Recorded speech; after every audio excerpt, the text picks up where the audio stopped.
नमस्कार मित्रमैत्रिणींनो, आज सगळ्यांच्या जिव्हाळ्याचा एक टॉपिक मी घेणार आहे.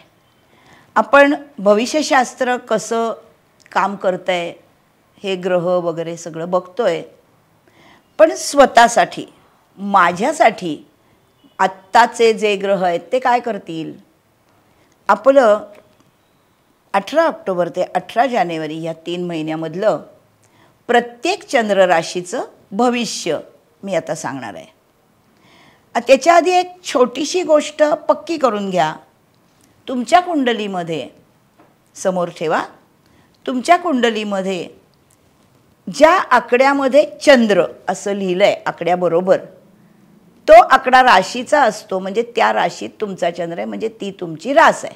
1 आकड्याबरोबर चंद्र आहे मेष रास आहे, 4 आकड्याबरोबर चंद्र आहे कर्क रास आहे, 9 आकड्याबरोबर चंद्र आहे धनु रास आहे, 10 आकड्याबरोबर चंद्र आहे मकर रास आहे. असं अशी तुम्हाला तुमची रास कळते.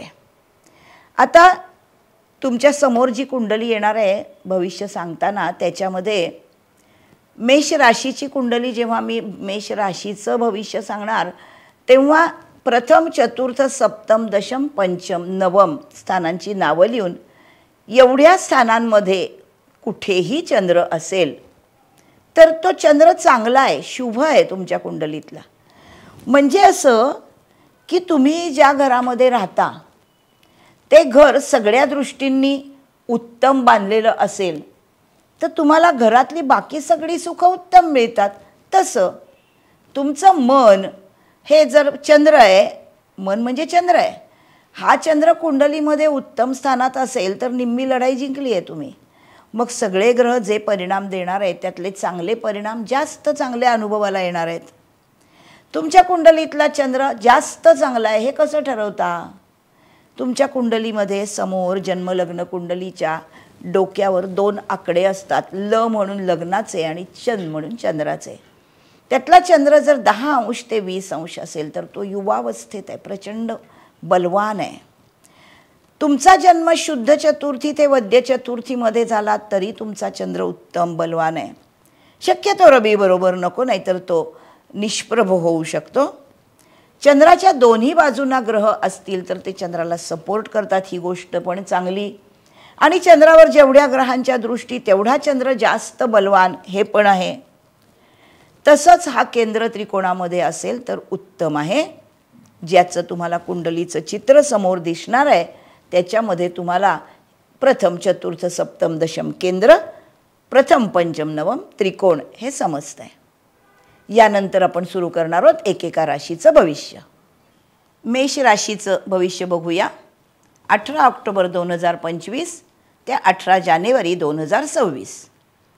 ज्यांची मेष रास आहे त्यांच्या चंद्रावरती सगळ्या ग्रहांचा काय काय परिणाम दिसतो गोचरीच्या, म्हणजे तुमच्या समोर जे ग्रह भ्रमण करताना दिसतात त्यांचा. तर आपण प्रथम बघणार आहोत की जो लहान मुलं आहेत शिकणाऱ्या मुलांच्यासाठी या चंद्राला, कलात्मक शिक्षण घेणाऱ्या मुलांना जास्त चांगला काळ आहे. शुक्र तिथे असल्यामुळे अनेक कला किंवा क्रिएटिव्ह आर्ट्स, क्रिएटिव्ह गोष्टी यांच्यासाठी हा खूप चांगला चंद्र आहे. चंद्राला आत्ता चांगले दिवस आहेत.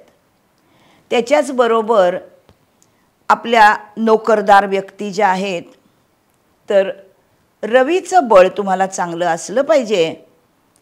तर दशमस्थानामधला रवी असतो जो मकर राशीचा असतो. तर तुमच्यासाठी सरकारी कामं एकूणच तुम्ही कष्ट करून त्याच्यासाठी संघर्ष करून काही येणं केनं प्रकारेनं ती यशस्वी करणारच आहात. क्वालिटेटिव्ह काम होणार आहे आणि बुध शुक्राची साथ तुम्हाला मिळणार आहे. कारण बुध आणि शुक्र हे दोन्हीही ग्रह तुमच्या चंद्रापासून शुभ भ्रमण करतायत. ऑक्टोबर, नोव्हेंबर, डिसेंबर, जानेवारी हे 4ही महिने. त्याच्यामुळे तुम्हाला स्वतःचा पैसा मिळवणं, पैशाची बचत करणं, आणि शुक्र नातेसंबंधांचा कारक आहे.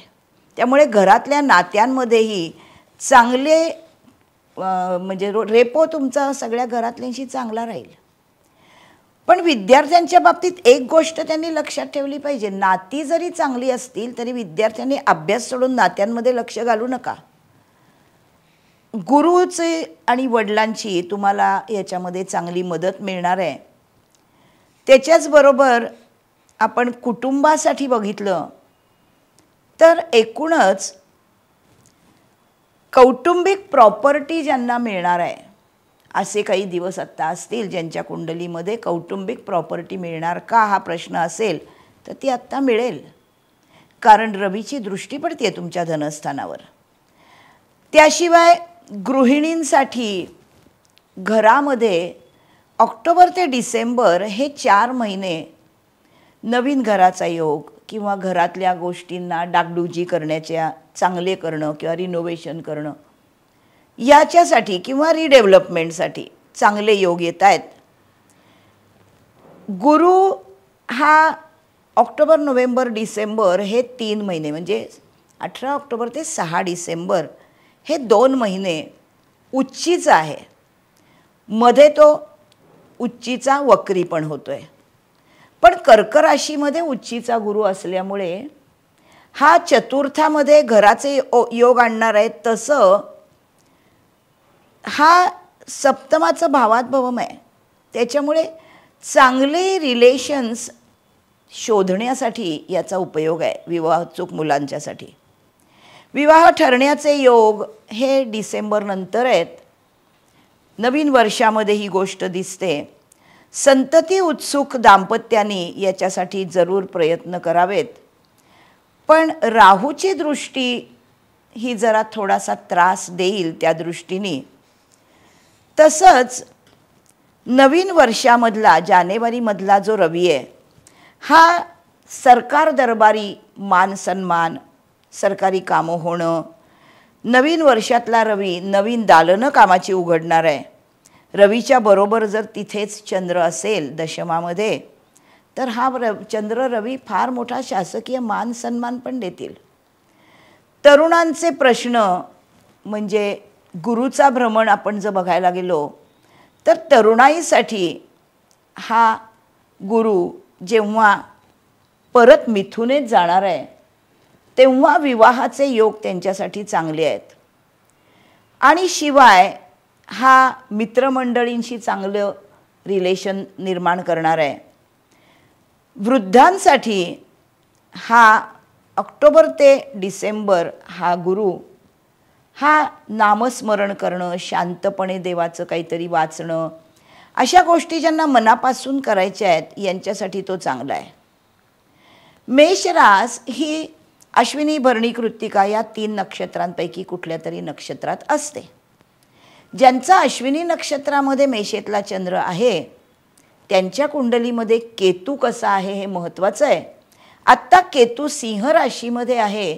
त्यामुळे अश्विनी नक्षत्रात जर तुमचा कुठला ग्रह असेल मेष राशीच्या कुंडलीमध्ये, अश्विनी नक्षत्रामध्ये जर चंद्र असेल किंवा अजून कुठला ग्रह असेल तर तो ज्या स्थानात आहे त्या स्थानासंबंधी संपत्ती ॲक्युम्युलेशन दाखवेल, पण त्याच्यात इंटरेस्ट घेणार नाही तुम्ही, कारण केतू हा लेट गो ग्रह आहे. तसंच मी तुम्हाला प्रत्येक चंद्रासाठी आराध्य वृक्ष कसे आहेत हे हा एपिसोड केलेला आहे, तो बघा. तो तुम्ही तुमच्या जवळ बाळगलात तर समजा तुमच्या चंद्राबरोबर राहू किंवा केतू असतील आणि ते तब्येतीचे त्रास काढतील, कारण राहू आत्ता तुम्हाला 11वा आहे. तसं बघितलं तर चांगला आहे, पण राहू हा थोडा फसवा ग्रह आहे. त्याच्यामुळे तब्येतीचे त्रास डोकं वर काढत नाहीत ना. राहू केतूबरोबर चंद्र असेल तर वेळेवर उपचार करा. आणि हा राहू सिंह राशीमध्ये बघतोय, हा जर पंचमाकडे बघत असेल तर नवीन इन्व्हेस्टमेंट्स कॅशमधल्या आत्ता 1.5 वर्ष तुमच्या राशीवर करू नका. परदेश गमनासाठी हा राहू आणि गुरु एकमेकावर दृष्टी टाकून आहेत. त्यामुळे तुमच्या कुंडलीमध्ये जर ह्या दृष्टी या मोक्ष त्रिकोणात असतील म्हणजे 4, 8, 12 स्थानामध्ये होत असतील तर तुम्हाला परदेश गमनाचा योग आहे. 8वा रवी मात्र जेव्हा वृश्चिकेमध्ये येणार आहे डिसेंबर महिन्यात, तेव्हा थोडेसे तब्येतीचे प्रॉब्लेम त्रास देतील, पण गुरुचा तुम्हाला चांगला सहयोग मिळणार आहे कर्क राशीत ऑक्टोबरमध्ये, आणि त्याची अष्टमावर दृष्टी पडणार आहे. त्याच्यामुळे सिर सलामत तो पगडी 50. कुठल्याच गोष्टीला घाबरून बसणारी मेषरास नाहीच आहे, ती अग्नितत्वाची रास आहे.